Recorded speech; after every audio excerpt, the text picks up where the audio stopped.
ምናምን ነገር ኢትዮጵያ ታሪካዊ ጠላቶች ምናምን እያለ እንደ ግብፅን የሚጠራቸው ቢሆንላቸው የሚፈልጉትን አይነት ነገር ፕሮባብሊ ነው እያደረገ ያለውና ደንበኛ ጸረ አገር ጸረ ህዝብ የባንዳነት ስራ መገለጫ ኦርቶዶክስ ቤተክርስቲያን ላይ በእመመናው ላይ የሚፈጸሙ ነገር ነው ብዬ ነው ማስበው። ይህ አገዛዝ ካልተነቀለ አይቆም በቃ እና እንባ ማፍሰስ መግለጫ ማውጣቱ ኦኬ ዝም ማለት ዝም ብሎ አይቻልም ያለው ነገር ግን ወደ እልህ ወደ ቁጣ መቀየር አለበት። ሌላ መንገድ የለውም አይደለውና ይሄንን ማወቅ አለብን ነው ምለው ነው። ምናልባት ወደ ኋላ ላይ በዚህ ጋር የተያዙ አንዳንድ ነገሮች እንደምታጋራን ተስፋ አደርጋለሁ። ምክንያቱም ይሄ ነገር የሚቆም አይደለም። አብይ አህመድ እስካለ ድረስ ብልጽግና የሚባለው አገዛዝ እስካለ ድረስ በኢትዮጵያ ኦርቶዶክስ ተዋሕዶ ቤተክርስቲያን ላይ የመጣው መከራ የሚጨምር እንጂ የሚቀንስ እንደማይሆን የተለያዩ ባለሙያዎችም ከፓርቲው ስሪት ከፓርቲው ተልዕኮ አንጻር ገምግመው ይህንን ነገር እየገለጹት ነው ያሉትና ወደ ኋላ ላይ እናነሳዋለን። እንግዲህ አቶ አንዳርጋቸው በመግቢያ ላይ እንዳልኩት አብይ አህመድ አገዛዝ የሰሞኑ ትልቁ አጀንዳ ጽምዶ የሚለው ቃል ከጽምዶ ጋር በተያያዘ አንዳንድ ጉዳዮችን እያነሱ ከፍተኛ የሆነ የፕሮፓጋንዳ ዘመቻ ጀምረዋል። ዶክመንተሪ ፊልም ሰርተዋል። በዛ ላይ አንተም ተካታል ከካዲ ጋር አብረህ ተጠርተ ነው እንግዲህ ሀገር ካዲ ተብለ የተፈረጅከው። ሌሎች ባለስልጣናትም እንደዚሁ እየተናገሩ ይገኛሉ። ብርሃኑ ጁላ ጽምዶ መቼ እንደተጀመረ ታሪካዊ መነሻውን በማንሳት እንደዚሁም ጀነራል ተሾመ ገመቹም ከፍተኛ የሆነ ዛቻ ያሰሙበትና እንደ ሰም እናቀልጣቸዋለን ያሉበት ብዙ ነገሮችን መጥቀስ እንችላለን። ተቃዋሚዎችም ሳይቀሩ ኢዜማም ጉዳዩ አስግቷቸው በአስቸኳይ ህወሓት ላይ ጦርነት እንዲከፈት ሲቀሰቅሱ የነበረበትን መግለጫ አውጥተዋል። ውይይቱ ተነስቷል። አንዳንድ ውስጥ ያሉም እንዲሁ እንደ ውስጥ አርበኛ ሆነው ትግሉን የሚቦረብሩ ብቻ ሳይሆኑ እንዲሁ በፊት ለፊትም ብልጽግናን የሚቃወሙ ጭምር ጉዳዩን አንስተው በከፍተኛ ደረጃ ጭቅጭቅ እንበለው ወይም ሌላ ነገር ተፈጥሯል። በአጠቃላይ የሰሞኑ የፖለቲካ ትልቁ አጀንዳ ይሄው ጉዳይ ሆኗልና እስቲ ምን ትላለህ አንተ? እንደው በዚህ ደረጃ ጉዳዩ የጮኸበት በዚህ ደረጃ ብልጽግናን እንዲያስደነገጠበት ለምንድን ነው ብለን ነው የምንወስደው? በጣም ጥሩ መሳይ። መጀመሪያ እኔ ከአንድ ነገር ልጀምር። በተለያዩ ሚዲያዎች እየተምታቱ የሚቀርቡ ነገሮች አሉ፣ ግን ማስቆም አትችልም። እየተምታታ የሚቀርበውን ግን አንድ ጊዜ ደግሞ እንደገና መናገር አስፈላጊ ነው ብዬ ስለማስብ እኔ ከዚህ ከጽምዶም ጋር ይሁን ከሌሎች የማደርጋቸው የፖለቲካ እንቅስቃሴዎች በጽሁፍ መልኩ በቃለ መጠይቅ መልኩ የማቀርባቸው ነገሮች በሙሉ በግለሰብ ደረጃ የሚደረጉ ናቸው። ግንቦት ሰባት የሚባል ድርጅት የዛሬ 8 ዓመት ካበቃ በኋላ የትኛውም የፖለቲካ ድርጅት አባል አይደለሁም፣ በአባልነት የምሳተፍበት የለም። ስለዚህ አንድ ይሄ መታወቅ መቻል አለበት። ግንቦት ሰባት ካበቃ በኋላ ለኢዜማ የመሳሰሉትን ድርጅቶች የደገፍኩባቸው ጊዜዎች አሉ፣ ግን አባል ሆኜ አይደለም። የረባ ነገር ይሰራሉ ብዬ ነበር እነ ብርሃኑ ኤኒዌይ የረባ ነገር መስራት እንደማይሰሩ ባወቁበት ሰዓት ላይ ጠቅላላ ድጋፌም ቆሞ ጠቅላላ ድርጅት መፍረስ አለበት እስከማለት ድረስ አቋሜ በግልጽ አስቀምጫለሁ።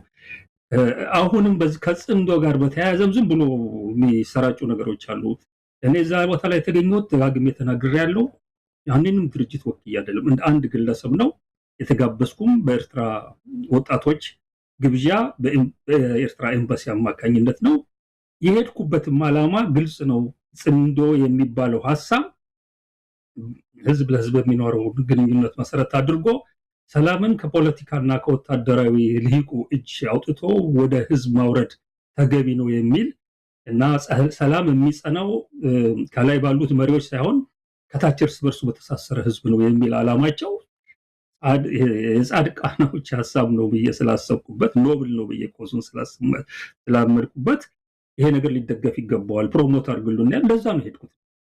እዛ ቦታ ላይ እንዳንድ ኢትዮጵያዊ በዜግነቴ በብሔር ከመጣ እንዳንድ አማራ ተሳትፍ ያለው ያንን መብቴን የሚገፋው የሚቀንሰው የሚወስደው ማንም ሰው ሊኖር አይችልም ያለው የትኛውም ቦታ ላይ የምሳተፍበት ሰዓት ላይ በማንነት ከተጠየቁ ኢትዮጵያውም አማራም ነኝ ብዬ ነው የምናገረው።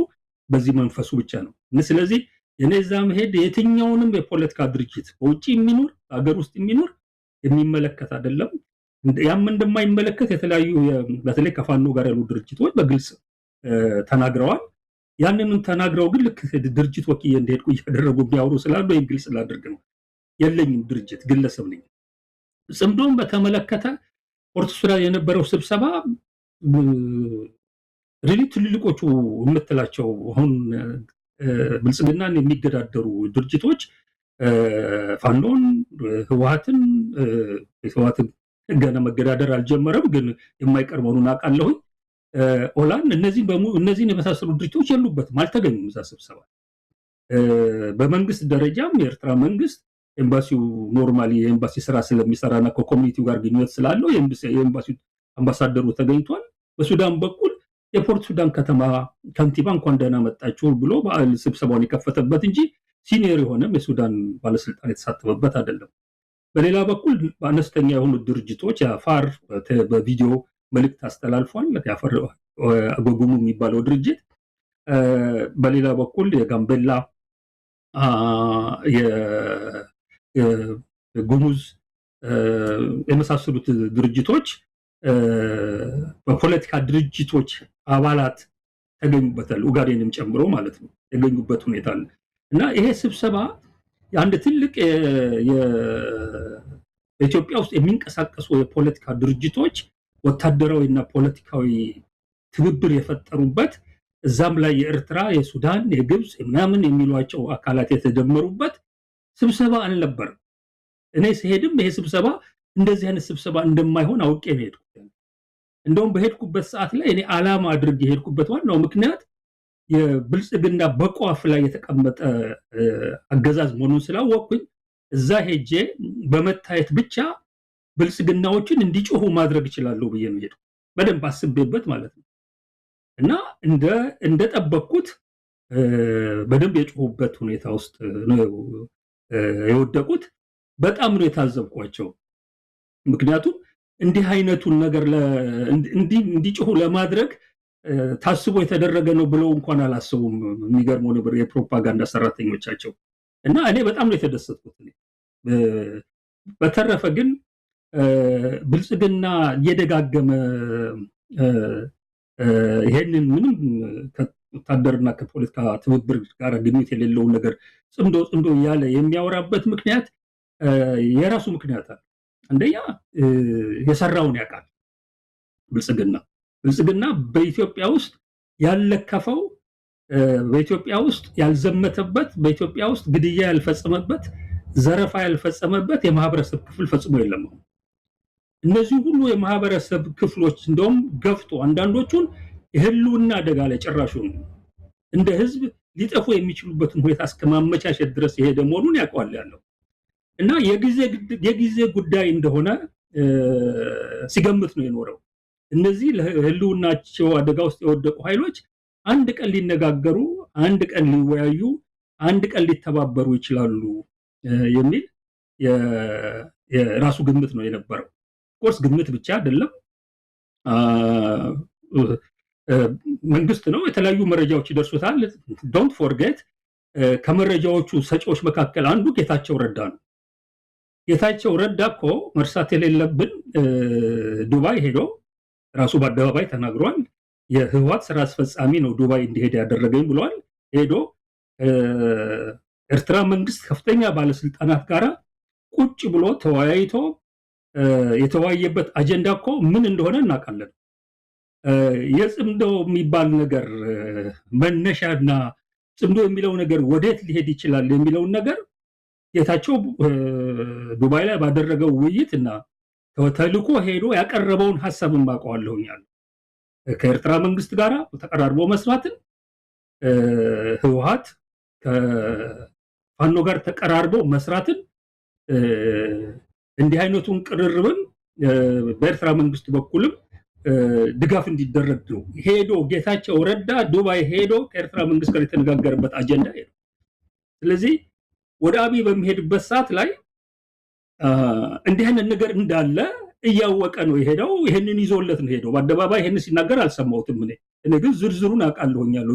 ከዛም በላይ ሄዶ ቃል የገባውንም ነገር አውቃለሁኛለሁ። ተልኮ ሄዶ በምን ጉዳዮች ላይ ቃል እንደገባ ዞሮ ይሄ መረጃ አለው የአብይ መንግስት የራሱ መረጃም አለ። በዝርዝር ደግሞ የጌታቸው ረዳ መረጃም አለ። ስለዚህ ይሄ አሁን በተለያየ መንገድም የተለያዩ የፖለቲካ ድርጅቶችና ወታደራዊ ድርጅቶች ኢትዮጵያ ውስጥ ያሉት በተናጠል የምናደርገው እንቅስቃሴ የአብይ አህመድን እድሜ ያራዘመው ነው። የሁላችንም የህልውና አደጋ እስከሆነ ድረስ ለምን ይሄንን የህልውና አደጋ የሆነን አካል በጋራ አንድ ነገር አናደርገውም የሚል ነገር ላይ የተነጋገሩ እንደሆነ መረጃው አለው። እነሱም በተወሰነ ደረጃ ፍንጭ ሰጥተዋል ያለው እነዚህ የተለያዩ አካላት። ስለዚህ አሁን ጽምዶ የሚለው ቃል የትኛዎቹም የፖለቲካ ድርጅቶችና ወታደራዊ ድርጅቶች ጽምዶ የሚባል ነገር ፈጥረናል እኮ አላሉም እኮ። ወጥተው ትብብራችን እንዲህ አይነት ስም ሰጥተነዋልም አላሉም። ይሄ በኤርትራና በትግራይ ድንበር ላይ ለህዝብ ግንኙነት የተሰጠውን ስም ነው አሁን ወስዶ የሌሎቹ ድርጅቶች ትብብር ስም አድርጎት እየሄደ ያለው። ኤኒዌይ ዞሮ እሱ ጽምዶም ብሎ ስም ሰጠው። እነሱ በኋላ በጋራ አንድ ነገር በሚያወጁበት ሰዓት ላይ ሌላ ስም ሰጡት። ትልቁ ቁም ነገር እየተሰባሰቡ ለት እንደሆነ በከፍተኛ ደረጃ ጠርጥሯል። ሌላው ግብፅን፣ ሱዳንን፣ ኤርትራን፣ ሌሎችንም ሶማሌንም ሌላም አካል እየጨማመረ የሚናገረው እሱም የሰራውን ስለሚያውቅ ነው። የሰራው ስራ ሶማሌን በማመስ የሰራው ስራ እንዳለ ይታወቃል። ሉዓላዊነቷን በማናጋት ለአንድ የሶማሌ ክልል እውቅና ሰጥቶ አገር እንድትሆን ውል ተፈራርሞ ሶማሌ ጥርስ የነከሰችበት መንግስት እንድትሆን አድርጓታል። ኤርትራን ቀይ ባህር ላይ ልዘምትብሽ ነው በየአመቱ ምንድነው ስሙ በኢትዮጵያ ውስጥ የሚወለደው ሰው ብዛት የኤርትራን ህዝብ ቁጥር ያክላልና በህዝብ ብዛትም ልቆረጥምሽ ነው ልውጥሽ ነው የሚል እንዲህ አይነት ነገር እየተናገረ ያለበት ሁኔታ ኤርትራ መንግስት ጥርስ ቢነክስበት የሚገርም ነው እንዴ? አንን አድርጓል። ሱዳን ላይ የሱዳንን ህጋዊ መንግስት